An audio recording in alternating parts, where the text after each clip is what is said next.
Isang mapayapang gabi po sa ating lahat. Kumusta na kaya kayo? Para bang ang bigat ng hangin ngayong gabi at hindi ko maiwasang mapabuntong hininga. Diyos ko, ano na nga ba ang nangyari? Ano na bang dinadaanan ng ating komunidad? Alam kong hindi na bago sa atin ang mga pangyayaring ito. Paulit-ulit nating naririnig, paulit-ulit nating nakikita. Pero heto na naman tayo, nasa gitna ng panibagong unos. At gaya ng lagi kong sinasabi, kung ano man ang nangyari, nangyari na. Wala na tayong mababago kung magsisihan pa tayo. Tulan bawat unos sa buhay, hindi tayo dapat tumutok sa sisi, kundi sa solusyon. Sa ating mga minamahal na viewers, isa lang po ang hiling ko, huwag na nating dagdagan ng bigat ng sitwasyon. Kung maaari lamang, iwasan muna ang mga pambabash, ang patutsadahan, ang mga komentong walang maidudulot kundi sakit ng loob. Ang kailangan ngayon ay malamig na isip at bukas na puso. Lalo na't ang lahat ng taong sangkot, sina Joy, Ote Rhea, Nanay Melda, ay hindi naman mga estranghero. Ilang taon na natin silang kasama na subaybayan at minahal. Sa totoo lang, matagal-tagal na rin akong sumusubaybay at nagre-react sa Kalingap.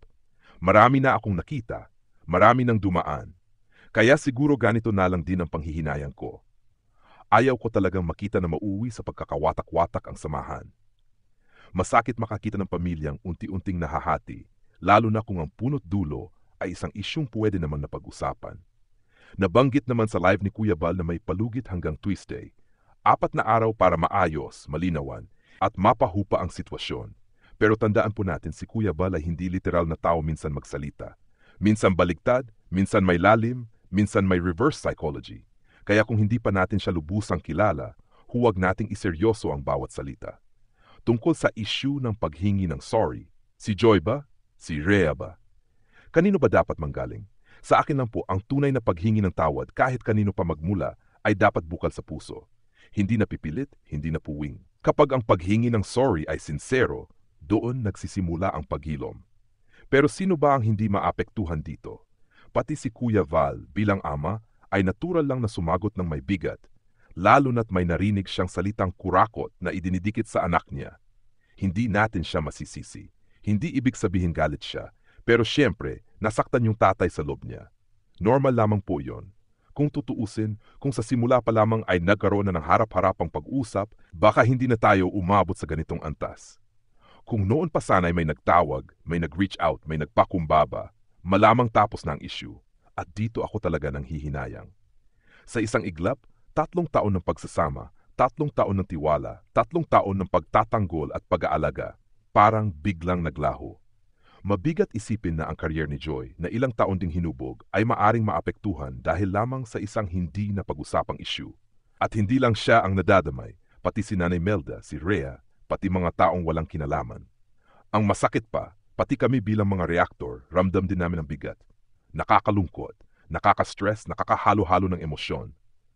Kaya paano paya ang mismong sangkot? Si Joy, si Kalingap Rob, si Nanay Melda, mabigat po sobra. Pero kahit ganito, naniniwala pa rin ako na walang imposibleng ayusin. Lalo na kung may pag-usap, may pag-unawa, at may pagpapatawad. Kung kinakailangan magharap-harapan, gawin. Kung kinakailangan maging off-cam para mas tahimik at mas malinaw, mas maganda. At sa mga viewers naman, sana huwag po tayong maging one-sided.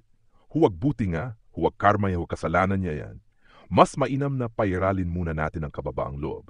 Minsan mas malaki ang nagiging epekto ng mga komento kaysa sa actual na problema. Ang issue ngayon ay hindi simpleng pagtatalo. Ito ay relasyon, tiwala, at samahan na ilang taon ng binuo. Kaya kung hahantong ito sa tuluyang paglalayo ng loob, napakalaking sayang. Habang may panahon pa, habang hindi pa huli ang lahat, ayusin na. Piliin ang katahimikan kaysa gulo. Piliin ang pag-uusap kaysa pag-aaway. Piliin ang pagtutulungan kaysa pagkakahiwalay.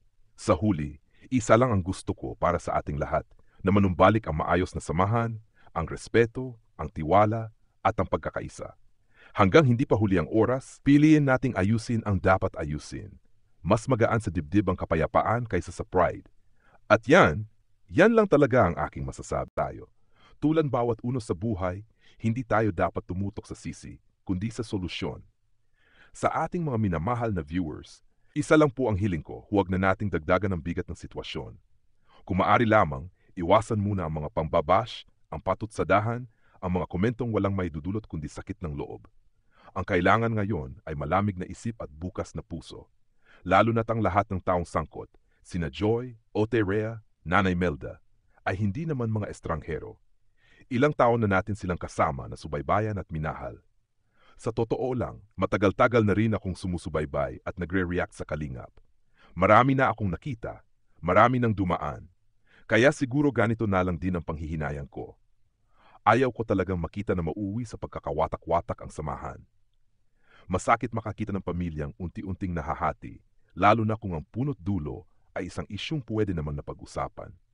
Nabanggit naman sa live ni Kuya Bal na may palugit hanggang Tuesday, 4 na araw para maayos, malinawan, at mapahupa ang sitwasyon.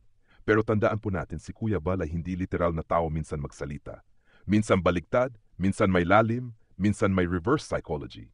Kaya kung hindi pa natin siya lubusang kilala, huwag nating iseryoso ang bawat salita.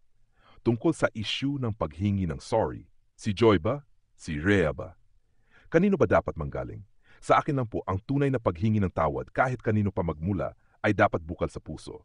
Hindi na pipilit, hindi na puwing. Kapag ang paghingi ng sorry ay sincero, doon nagsisimula ang paghilom. Pero sino ba ang hindi maapektuhan dito? Pati si Kuya Val bilang ama ay natural lang na sumagot ng may bigat, lalo na't may narinig siyang salitang kurakot na idinidikit sa anak niya. Hindi natin siya masisisi. Hindi ibig sabihin galit siya, pero siyempre, nasaktan yung tatay sa loob niya. Normal lamang po yon. Kung tutuusin, kung sa simula pa lamang ay nagkaroon na ng harap-harapang pag-usap, baka hindi na tayo umabot sa ganitong antas. Kung noon pa sana ay may nagtawag, may nag-reach out, may nagpakumbaba, malamang tapos na ang issue. At dito ako talaga nang hihinayang. Sa isang iglap, 3 taon ng pagsasama, 3 taon ng tiwala, 3 taon ng pagtatanggol at pag-aalaga, parang biglang naglaho. Mabigat isipin na ang karyer ni Joy na ilang taon ding hinubog ay maaring maapektuhan dahil lamang sa isang hindi na pag-usapang issue. At hindi lang siya ang nadadamay, pati si Nanay Melda, si Rhea, pati mga taong walang kinalaman. Ang masakit pa, pati kami bilang mga reactor, ramdam din namin ang bigat. Nakakalungkot, nakaka-stress, nakakahalo-halo ng emosyon. Kaya paano pa ang mismong sangkot? Si Joy, si Kalingap Rob, si Nanay Melda, mabigat po sobra. Pero kahit ganito, naniniwala pa rin ako na walang imposibleng ayusin. Lalo na kung may pag-usap, may pag-unawa, at may pagpapatawad. Kung kinakailangan magharap-harapan, gawin. Kung kinakailangan maging off-cam para mas tahimik at mas malinaw, mas maganda. At sa mga viewers naman, sana huwag po tayong maging one-sided. Huwag buti nga, huwag karma niya, huwag kasalanan niya yan. Mas mainam na pairalin muna natin ang kababaang loob. Minsan mas malaki ang nagiging epekto ng mga komento kaysa sa actual na problema. Ang issue ngayon ay hindi simpleng pagtatalo. Ito ay relasyon, tiwala, at samahan na ilang taon ng binuo.